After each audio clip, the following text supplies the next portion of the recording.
To be all you got to be. Okay, so we are ready to begin the walk through the textbook. And I can already tell you that in my first class today, I was able to get through sections 1.1 all the way through 1.3, which the syllabus only says I'm doing 1.1 today. And I guess I underestimated how quick I could get through that. So that's going to right away put us a day ahead of the syllabus, but real quickly we'll slow that back down. I'll take some time to do some computer things and like that, then lead that time back up. But the homework due dates will stay as they are in the syllabus and in the course compass. And before I get going, does anybody have any questions about the course compass? Getting signed up for that? Some of you, I noticed, have already done the first homework set, so that's great. Some of you are sitting there going, what's course compass? Then you probably need to talk to them. Did everybody find the document that showed the course ID and get logged on? If we had to order a book and it doesn't get here before the first homework is past due, will we have a chance? You don't have to. The book you ordered, did you order it through like Amazon or something? I just ordered it yesterday from the bookstore. From the bookstore, is it going to come with the access code in it? I think it's new, yeah. Okay. Then I will give you amnesty because you won't, I was going to say you don't have to wait for the bookstore. You're in the same way. You can get the access code without the book, but if you've already ordered the book and it'll have the access, you don't want to pay double. Yeah. So just wait for that, and then just let me know when you get it, and then I can backdate the assignments per person to let you go ahead and not get the 5% per day penalty. Well, the bookstore ran out of my math labs. They're out of my math labs too? Okay. So Well, if the you're course in that compass. boat, just let me know that I need to adjust your due date on those first couple of homeworks. The first few homework sets are pretty easy and they go pretty quick, so you know it won't really slow you down for getting the next ones done. Okay. Any good statistics course should probably first off define that word, statistics.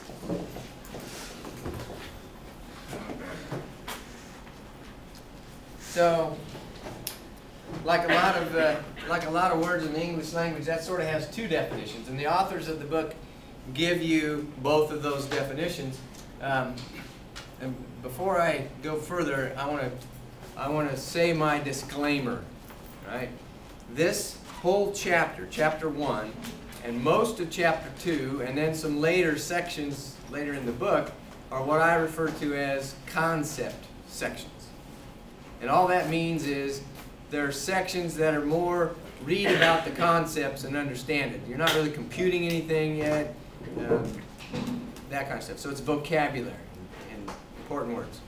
And when I lecture over stuff like vocabulary, I have a really bad habit of writing the word on the board, turning around, talking about what it means, but never going back to the board and writing out a definition.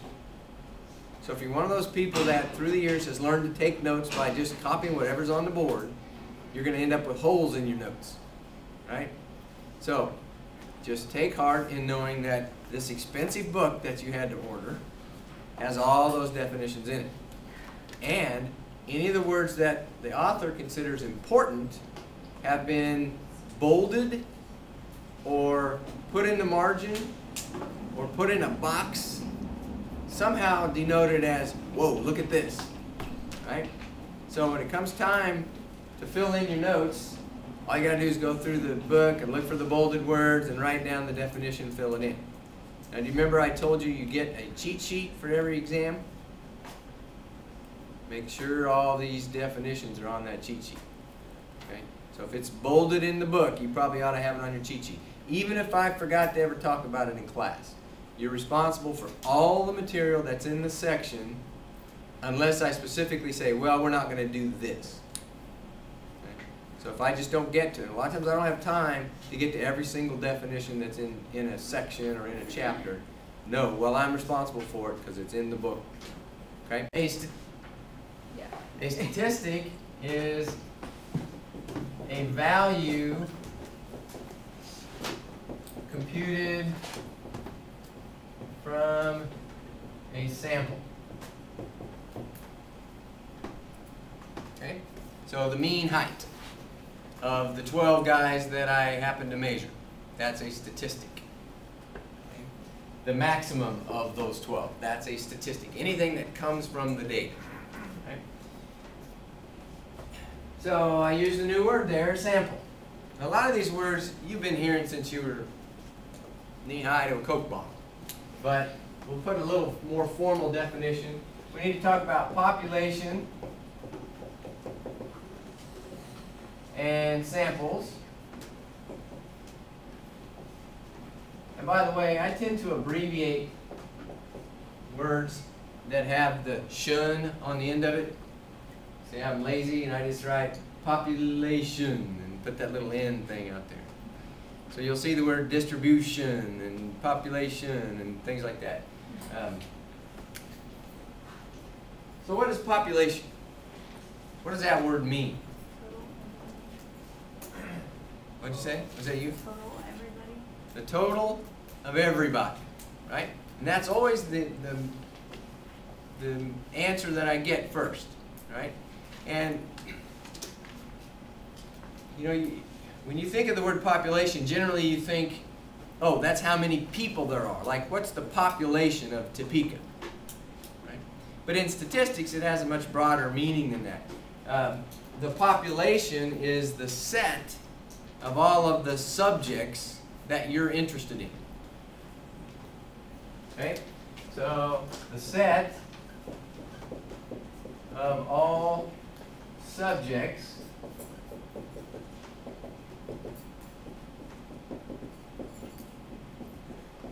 of interest. And I put the word subjects in quotes because everybody always thinks, when they hear the word population, they think people.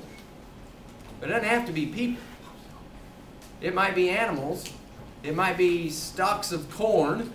It might be tubes of toothpaste. Right? If I work for the local toothpaste factory, then my subjects are the tubes, and I need to measure them to see that they're getting the right amount of toothpaste loaded into them. Right?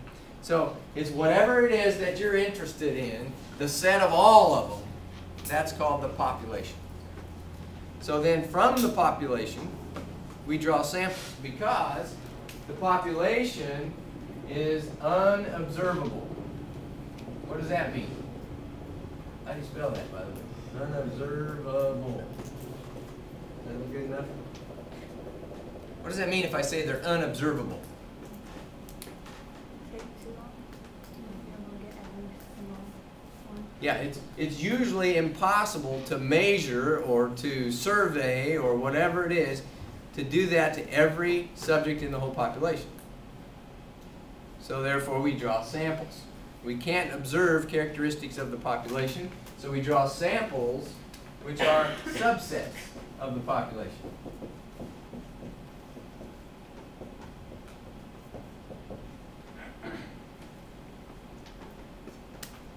Okay. So statistics then are values computed from a sample from the population. Those are called statistics. If they are characteristics of the population,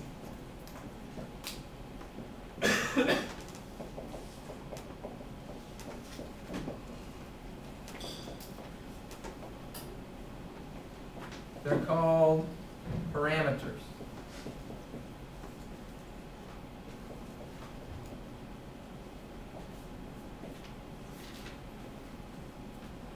Okay? So parameters are, again, unobservable, usually. The whole idea behind research is to take a sample, do an experiment or something where you use a sample to try to make estimates of the parameters. So statistics estimate parameters. If I want to know what's the average height of all male college students, that's a parameter.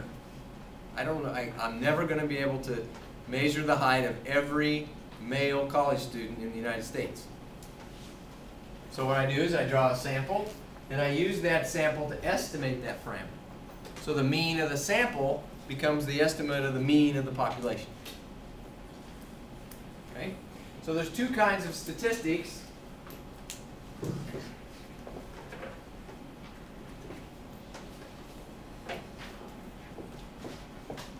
Descriptive statistics and inferential statistics. We'll do the easy one first. And I always say, if you look at the root of the word, a lot of times you can figure out what it is they're talking about. So what do you think descriptive statistics are? They describe. They describe the data. So the mean height of the males in this class, that describes that set of data. Okay? So they're generally just what we call summary statistics that are computed from a sample, but it can also be graphs. So I'll say statistics, graphs, etc. Things like that are descriptive statistics. So, what are inferential statistics? Draws a conclusion from the data. Draws a conclusion from the data, okay? It infers, draws a conclusion or an inference from the data.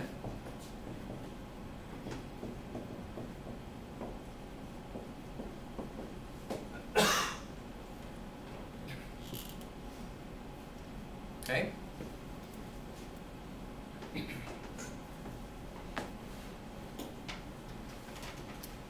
Now, when you collect a sample and then collect data from that sample, there's good ways and bad ways to do that. Right? Did anybody in here rent their textbook instead of buying it? Did you know that was an option? Some of you are nodding, yeah, it was an option. But you didn't like the option? Okay.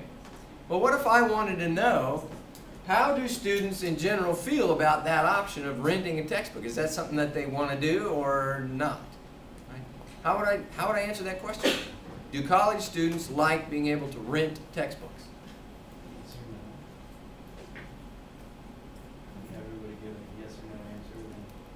Okay, have everybody give a yes or no answer to that question.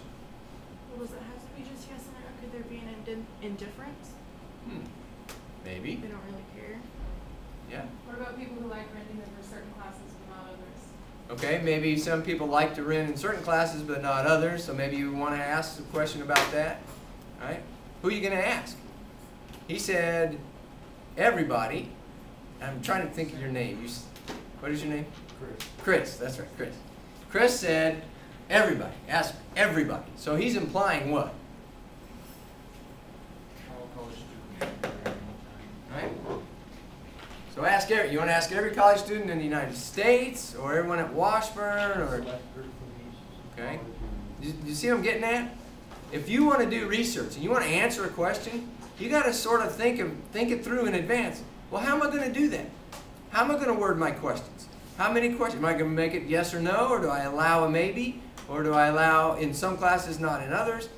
Right? So all of that stuff is combined into what we call the design of a study. The design of the study is how the data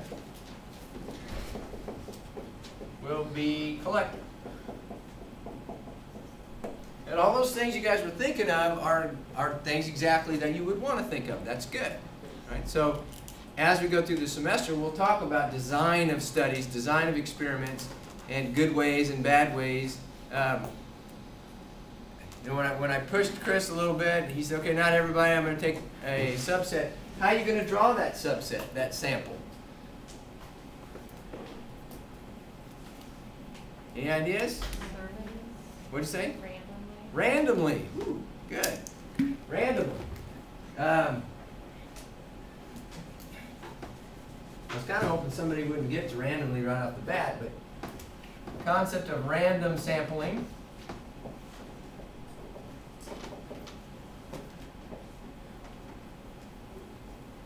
Why might random sampling be important? It's not biased. Not biased. Well, there's a whole nother word, biased. And that's actually a chapter 2 word, so I'm not going to write it on the board. But bias, we're kind of a feel for what bias means. Bias, in statistics, bias basically means it will systematically overestimate or underestimate. It'll give you a wrong conclusion. Right? So samples that aren't random can tend to be biased. What did you say? Well, I was going to do the random sampling thing. Okay. It's important because if you go to a specific place, it might be a certain type of person that resides there normally, or a certain gender that is normally in that section. Like if Okay. you go to take a survey in the girls' bathroom, you're only going to get girls. If you go Hopefully. to the men's room, you're only going to get men.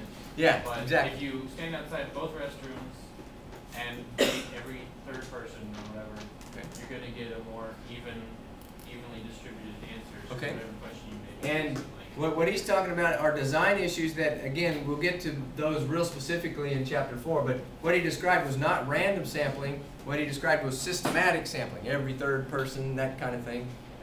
If you just stand outside of the union or whatever and take whoever walks by, that's called convenience sampling. It's not random, right? It's not random. But some non-random samples are okay, and some are just terrible. Suppose that I want to estimate the average height of male college students. So, I'm walking around campus and I happen to be walking through the Petro building. And, hey, I hear a bunch of guys in there bouncing basketballs. And, hey, basketball practice is going, I'll go measure those guys. So I give you a sample of 10 guys that are on the basketball team. Think that's a biased sample? Yeah, that's a terrible sample, right? That's a convenience sample.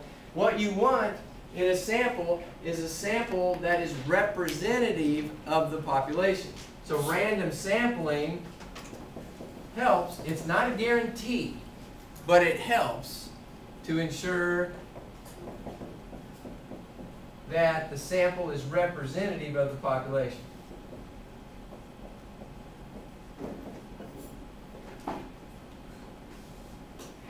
Or I'll say accurate representations of the population.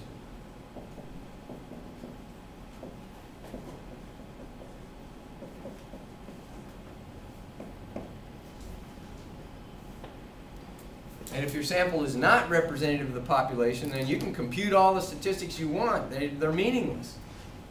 They're not going to be of any help.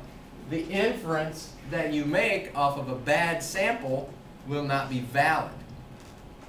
You can say, well, I think that adult males are on average over 6'6". But that's bad inference. The population isn't like that. So random sampling is an important characteristic of the design of studies. You need to get randomness in there in some way or another. Okay, now I'm going to read you a scenario, and then I'm going to ask you some questions about it. This is problem number 1.1 at the end of the section, and you have a homework problem kind of over this same idea. It talks about scenario 2 that's in the section, so I'll just real briefly, scenario 2 talks about a study called the Physician's Health Study that was used to compare the use of daily aspirin to placebo to see if aspirin could help prevent heart attacks. So it says the Harvard medical study mentioned in that scenario used about 22,000 male physicians. The method of deciding whether a given person would receive aspirin or placebo was essentially made by flipping a coin. Okay? About 11,000 were assigned to take aspirin and about 11,000 to take placebo. The researchers described results by the percentage of each group that had a heart attack during the study. This was 0.9% for those taking aspirin and 1.7% for those taking placebo. Now, I haven't defined what placebo is, and that's a chapter 4 word, but we'll get that word. But does everybody have an idea what placebo is? The sugar pill. It's a sugar pill, right? It's really not made of sugar, but that's the idea. It's something to kind of fool the patient so they don't know whether they're getting the real medication or not. And we'll talk about the reasons why that's necessary later when we get to that chapter. Says they then used statistical methods to predict that if all male physicians could have participated in the study, the percentage having a heart attack would have been lower for those taking aspirin. Specify the aspect of this study that refers to A, the design, B, description, and C, inference. Okay? So A, design. Which of those statements in that paragraph talk about the design of the study? In the beginning, about how they were going to organize it. Okay, in the beginning it talked about how they were going to organize it. They said Flip a coin. they flip a coin to decide which treatment each person got. What else was designed? There were several things that was designed. Placebo. Okay, the fact that they were going to use a placebo, that's part of the design. It was only male physicians. It was only male physicians. That's part of the design. How are we going to collect the data? Well, we're going to recruit male physicians. If you read the scenario, it describes why they did that. But the number of physicians, 22,000, that's part of the design. The sample size is set in advance when you design research. So that's part of the design. I think that's probably about it. So what's description then? Which of those statements was description? 1.6. The percentage is given. 1.7% of the placebo patients, 0.9% of the aspirin patients had heart attacks. That's description. So what's the inference? The outcome of the study. Okay. So Aspirin lowers the risk. Okay. Almost. There's one key word I'm wanting you to use. The statement says, and they put it in italics, they predict that if all male physicians, so now they're making a statement about the population. They didn't look at the whole population, but they're making a statement about the whole population. That's inference. They're saying in our sample, the percentages were different. So we conclude that in the population, the percentages will also be different. Making inference like that, and you know they don't do it yet in the book, but making that inference, we'll need to use probability calculation, right? So inference requires probability. So later in the semester we have to do some stuff with probability so that we can compute things. What they'll do is they'll say, well, there's a 95% chance that the difference in the proportions is real. Something like that. They'll make a probability statement. Right? Being a statistician means never having to say you're sure. You get to say things like, well, we're 95% confident that there is a real difference between these two treatments. Right? So they're all probability statements. So probability is used to make inference. You don't need any probability to say, well, the percentage in this sample was this. You just compute it. It is what it is. What you need probability for is to say, well, that means that in the population, it's probably, you know, in this range. Okay?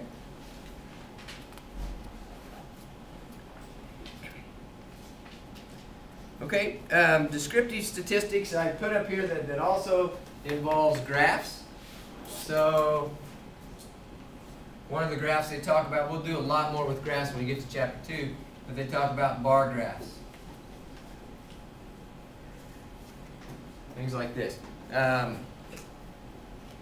So suppose the makeup of my class is freshman, sophomore, junior, senior. Right? So I take a sample of students in statistics classes and I compute the proportion of them that are freshman, sophomore, junior, and senior. I can put it in a bar graph. Right? So the height of the bar represents what?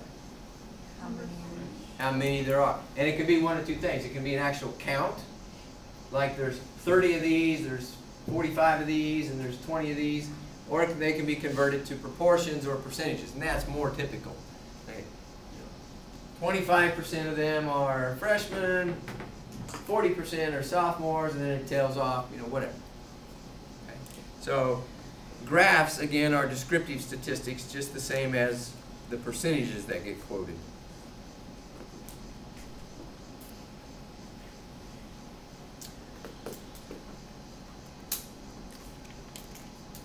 Okay, let me read you another scenario. Staying with the aspirin problem. We've already described the problem. An experiment with 22,000 male physicians. The study concluded that for all male physicians, aspirin would be more effective than placebo. Identify A, the sample, B, the population, and C, the inference. And the inference we kind of already did, but what's the sample? The 22,000 male physicians that actually were in the study, that's the sample. Okay? So, what's the population? I heard all males. I heard all male physicians. One of those is correct. The other one is not. All male physicians. It's all male physicians. And why is it, to be honest, they're going to make inference incorrectly, but they will make inference to all males. And then from there, they'll probably make the leap to males and females. Right? But technically, your population is only those people that you sampled. So if you only sampled male physicians, then that's your population, and that's all that you can make inference to. You can say that among all male physicians, taking aspirin helps. But we don't know what might happen with bricklayers or college teachers or anybody else, right?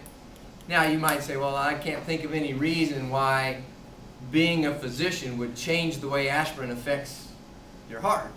So it's probably valid to make the stretch and say, well, it's going to work in all males. It's a little more of a stretch to then make the leap to females, so I'd be a little bit more skeptical of that, but I guess, biologically, that whatever the aspirin's doing with the blood, it's probably going to do the same thing in females. So, people do that stuff all the time. They make inference beyond the population that they sample. But you lose a level of validity when you do that. If you want to be sure, then you have to study that population. Okay.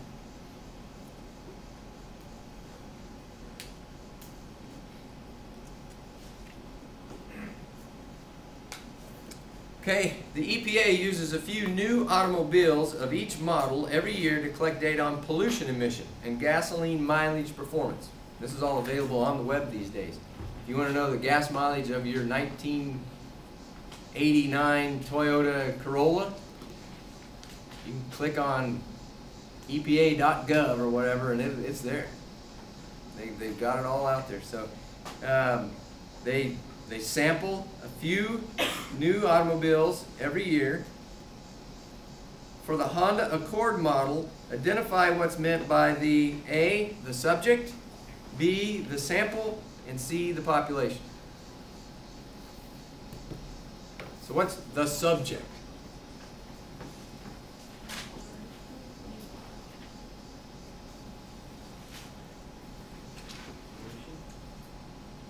What's the subject? Okay, everybody keeps putting an S on the end of the word, and I'm waiting for somebody to say, the subject is a single car that's in the study, right? It's one of the items that's being measured. Okay, so a subject. In the aspirin study, a single male physician was a subject. Right? Now what's the sample? Okay. He said Honda Accords. He didn't say anything else. Is that right? Not quite. The sample are the Honda Accords that they got and brought in and drove around, right? The ones they measured. That's the sample. The population, all Honda Accords. Not all cars, but all Honda Accords. If you want to be specific, if all Honda Accords made that made in that year. That's right. It's all Honda Accord. The Accord is the model, so but it all from that one year. It's very specific. What's the make? There's different models. Well, but the Accord, the make is Honda. The Accord is the model. Sorry. Right. I don't recall. But there are different engine sizes and all that, so they would have to distinguish that. So. Okay? See how easy this first chapter is? Make sure you know all these definitions because they will come back to haunt you. Let's talk about then section 3. And section 3 asks about how are computers used in the field of statistics.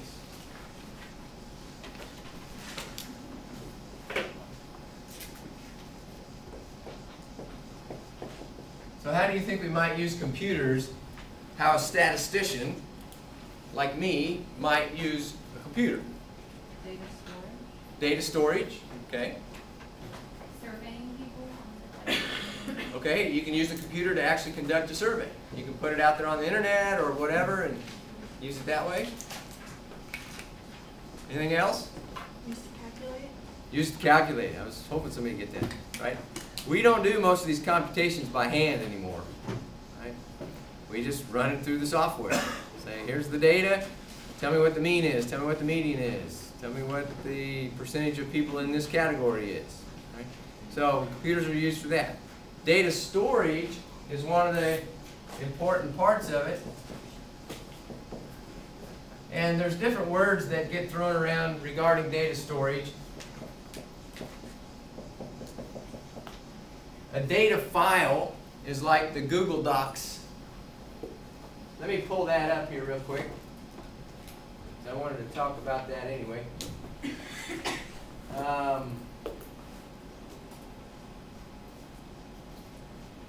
think I have to log on to...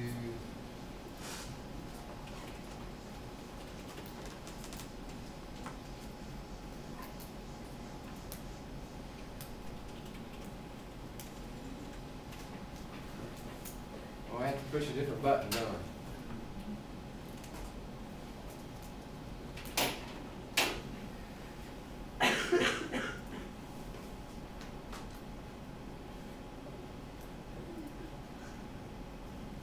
So here is the Google Doc that you guys have been entering data in.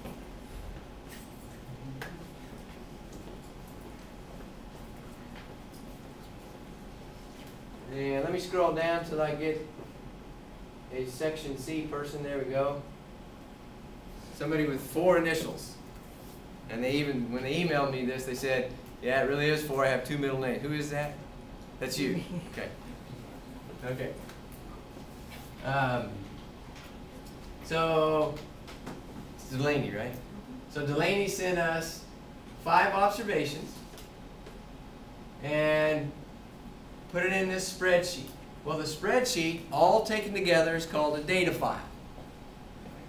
Now, in a big study, you might have more than one data file associated with the study. I do a lot of work with clinical trials, pharmaceutical companies, and in one clinical trial, we might have a data file that collects information on allergy symptoms, and then another data file that collects information on their adverse events they had, and another one that collects the laboratory values that, you know, we did blood draws and assessed blood levels of the drug, stuff like that, right? So you have different files. When you put all those files together, then it's called a database, right? So a database can be a single file if that's all there is. Like for us, where did I lay my marker down? There. For us, the data file is the whole database because we're only going to have this one file. But a database can be a collection of data or data sets.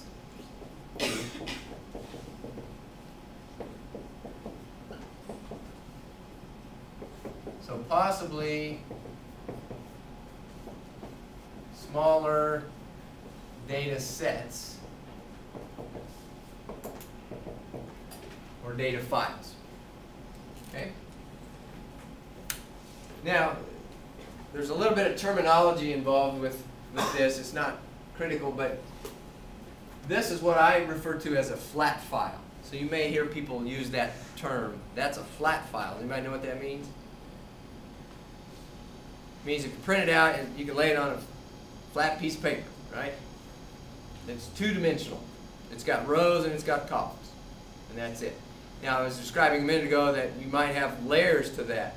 Like one layer is the demographic information, and one layer is their laboratory values, and one is their symptoms, right? So that's a more complex type of database. This is just a straight, easy, flat file. So what does each row represent? Rows go horizontally, columns go vertically. What does each row represent? A single person. A single person, known as a subject. Good. So each row is a subject. You'll also hear me say observations. This is one observation. So each subject is an observation. Okay. So what are the columns? Certain aspects of that person. Okay. She said certain aspects of that person. So characteristics. So each column is a different characteristic or a different measurement that we made on. What did you say? Somebody over there said something. It was you. What? A description. Okay, yeah. It's something else that describes that person, right? In statistics, we'll call them variables a lot of times. So variables.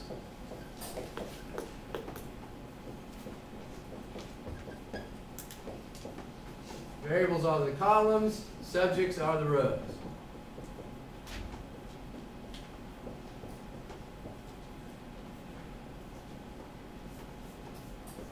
Okay?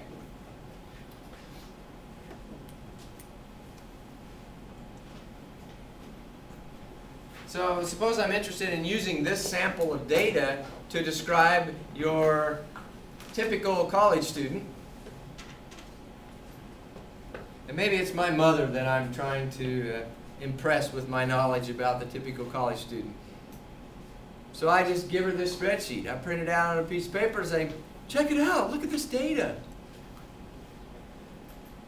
It's not real useful in that form, is it? So what would you want to do to the data first? Make a graph. Compute some means, some percentages, stuff like that.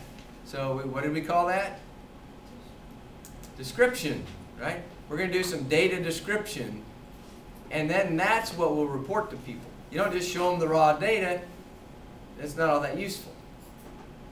But when you start saying, well, you know what, the average pulse, or the average height, or 51% of these were male, 49% were female, things like that. That's description of the data that means something that we can process.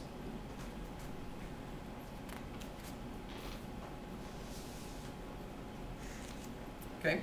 Another thing that computers get used for, but we don't do this real often in this class, but we will a couple of times through the semester, is something called simulation, and it's often done through applets. So computer simulation. You may have heard of computer simulation before with regards to, like, you know, safety data for airplanes or whatever. They do a simulation on the computer and show, well, if the wind currents are doing this, this plane's going to crash and burn, right? Well, it's the same idea. In statistics, we do simulation, but it's more about probability distributions. If I have a population that looks like this, I can simulate sampling from that distribution and say, well, what happens if I compute the median of samples? What happens in the long run? So we'll use that. We'll do some of that stuff. Do you know what an applet is? Anybody heard of that word? An applet is typically on a website. It doesn't have to be, but it's usually on a website. And it's like a sort of a program that you run when you go to that website, and it can on the fly compute things for you or illustrate points. So one of the applets that we'll look at this semester is probability distribution, like I was just describing. We'll say, let's say we had a population where 60% of the people had some attribute. Let's simulate sampling 100 of them. What percentages would we expect to get? Right? So we can simulate actually drawing a sample from a population. It's all theoretical out there in cyberspace. It's not real, but it acts the way that a real study would act. Okay? And so we can do that through applets. There's another applet that's pretty cool that shows linear regression, and you plot points, and then you can tell it draw the regression line. It'll put it right through there. And then you can grab one of the points and move it, and you can watch the line move with it. Right? Those are cool. Those are applets. Yeah. What did you say computer simulation was? It's using the computer to randomly model data the way it would be expected to happen in a real study. Right? So we can draw from probability distributions, things like that. Right? That's a hard word to really define. You more have to read a whole paragraph and understand it. Okay, any questions over that material? Okay. How about Course Compass? Any questions over Course Compass? Is there anybody that has not, besides the guys that haven't got their access code yet, anybody that's not signed up? You're not? Do you have your access code? Not yet. I know how to do it. I did it last semester for a different class. Okay. So I'm not good on it. Do you have your access code? Not yet? Okay. You need to get your access code. Once you have that, then let me know if you have trouble getting signed up. It shouldn't be any trouble. But remember, I posted a document on my courses that gives the course ID you need, and it gives step-by-step how to do it. Yeah, question? Okay. Yeah, just whenever the books come in, I'll adjust the due date. But I don't know how to tell you to read in advance because you don't even have the ebook yet. We'll work around it. So the homework is what? You want to go ahead and shut that off? Oh, yeah.